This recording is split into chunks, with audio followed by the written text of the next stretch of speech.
yığışdıracaq, onun gəlin başlayacaq. Bu arada uşaq vermişəm. Ona gəlin başlayacaq. Hələ buralar da var. Buralara fikir verməyin siz. Bilirsiniz ki, mən bundan əvvəl çıldırmışdım. Belə tutdum. Ona görə də belə. Üstünsü 2 gündədir. Hər videoda deyirəm bu düşməlidir. Və yaxın videolar çəkirdim. Bilənlər bilir. Bu arada dostlar, mən bunları eləyəniz kanalıma abunə olsanız çox sevinəcəm.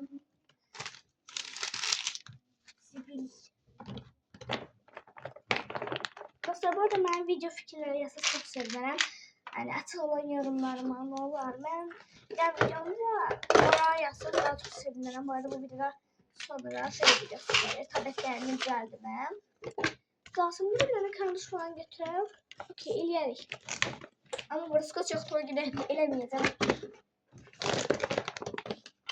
Skoç'un bu taraf. Neresin soldu? Biraz solşarsın. Yerinden gidiyor, yüreği sızlar. Herkese nasip olsun. Telli duvaklı, oy gidin. Haftanı ağla, herkese nasip olsun. Telli duvaklı. Neyse bu hazırda. Bunları koyuyoruz buraya. Sen de bura, sen de bura.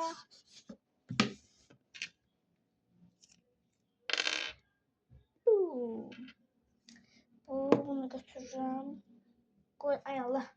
Elime battı her şey. Neyse buradaki şeylerimi hala yığıştırmamışım. Kendinize bakın, ne kadar güzelsiniz. Gelin gidiyor. Yüreği sızlar, herkese nasip olsun. Telli duvaklarım. Oy gidin gidin. Bakın görün videolarımı koymuşum. Neyse dostlar, şimdi aslında zaman bunu başlayan diyeceğim. Ben de kurtaralım diyeceğim. Elime sıkıştırdım. Burada elimin değmediği yer kalmıyor bugün. Oh, çok güzel spirit. Kloya'mı var. Kloya'yı çok istifade edemem ben. Spirit'e de en lazım olan şöyle. Gerçekten benim gözüm. Ne ağzımı yönetim. Çünkü sen burası kamera çıkıyor çıktı. Hemen bakalım.